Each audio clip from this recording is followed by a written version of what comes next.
I want to say that I've seen this band mentioned before, but I cannot say that I've ever heard of the band Humble Pie. And yet we are going to serve ourselves a slice of this humility by listening to their track. Oh, I gotta pull it back up. 30 Days in the Hole. This is off of their album Smokin', which was released in 1972. So yeah, I want to say that I've seen the name in the comments before, but I can't quite remember if I have or not. So what we're going to do is give them a listen. We're gonna go ahead and check them out with this particular track. Hope you guys are having a lovely day out there, by the way, whatever you're doing, wherever you are. You might be working in the garden, pulling up some weeds. You might be... I'm not going to say that. You might be out in the garden pulling some weeds. You might be out in the garden doing something else with weeds. I don't know what you're doing, and I'm not here to judge. But what we are here to do is listen to some music. So let's go ahead and do that. We'll talk about it after. Here we go, guys. All right, Ted. Why would I say that? 30 days in the hole. Oh, yeah.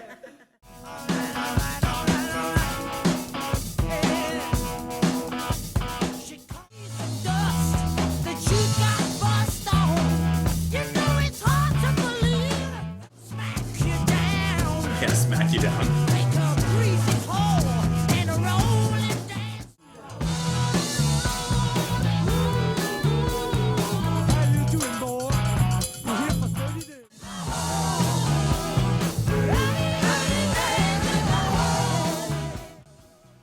That's that rough and tumble, dirty and tough and rumble kind of bluesy rock and roll. I like the song. One thing I thought was really nice though is when the harmonica came in on the back half of the track. I like how it was used more as just a texture alongside with the movement, which was a really nice back and forth in those sections, rather than like a particular solo or like a new lead. I actually really like how it was just introduced just as an extra feature in the music at that point, rather than here we're going to go off and do a harmonica solo or such, even though that would have been of course perfectly fine. But I like how they kind of took it in a more laid back direction and just kind of blended it into the music rather than forced it in particular in the front. I thought that was really nice. Lead singing, I mean the whole band is kicking on here, but lead singing I thought was really nice. Steve Marriott, who's also playing guitar and the harmonica and the electric piano, he's doing it all or a lot of it. I really liked his voice. I like how he pushes it in some ways. He has that kind of bluesy,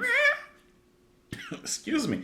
Like occasionally he peeks into that, but it's not used throughout the whole song. It's only used at certain effects. Actually, this kind of works into everything I want to say. The band plays to the song. And not a thing is to be left on the cutting room floor. And if there was, it's not like you would miss it because everything that's in this song feels like it needs to belong in the song. Going back to that break though, I really like that back and forth movement that the harmonica kind of played into one side of it. That da-da-da, and then it kind of switches back into this. Like it gave it a little bit of a dancey kind of feeling, or at least a nice rhythm back and forth there. And then the bass by Greg Ridley, I thought the bass was actually kind of a standout in the track. I don't think it's something that perhaps you would notice on a first listening here, but when at least I guess I did, but but the way he's playing the bass is once again playing to the song, but he's adding certain notes and swings of excitement. He is adding some frills in there and some really nice fills that I think just make it that much more better, make it that much more vibrant. This is a track that I could easily see as someone maybe saying like it's too stereotypical, too straightforward, but I think that they do a fantastic job. Perhaps it's stereotypical because they made the stereotype, because they are like, it's a good song. That's what I'm getting at. All right, let's talk about these drugs. Chicago Green talking about red Lebanese, a dirty room and a silver Coke spoon. Give me my release. Come on, Black Nepalese. It's got you weak in the knees. Seeds and dust that you got Borstal.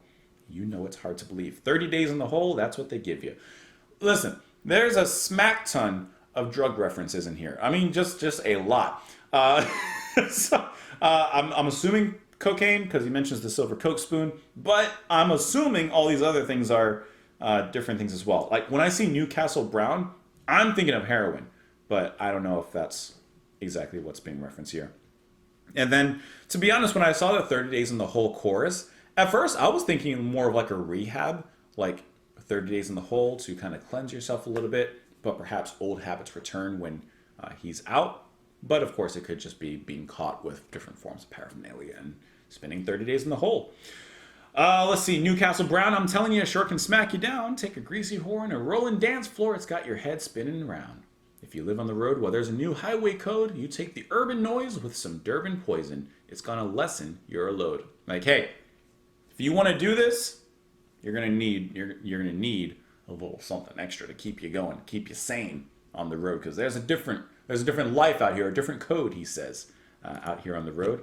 Looking at this particular track, it says that it received minor airplay at the time and failed to chart, but it did eventually gain a following on classic radio formats and is subsequently one of their most well-known songs. It says that the song bemoans being arrested for possession of small quantities of illegal drugs. Yep, I gathered that. Guitarist Clem Clemson has said it is one of the tracks he would most like his career to be remembered by. But the predominant group personality shown through by the song is Marriott's. So much that when years later, Clemson was asked about efforts to reform the group without Marriott, he simply declaimed it's a waste of time. Nope, Steve is such an integral part to the band that he was like, nah, if Steve's not there, we ain't there. Let me know what you guys thought of the track in the comments down below. You can follow me in a bunch of places that are here on the screen. Like the video before you leave if you haven't already. I appreciate you stopping by and listening to the music with me. Thank you for taking a slice of this pie, and I'll see you all later. Bye, guys.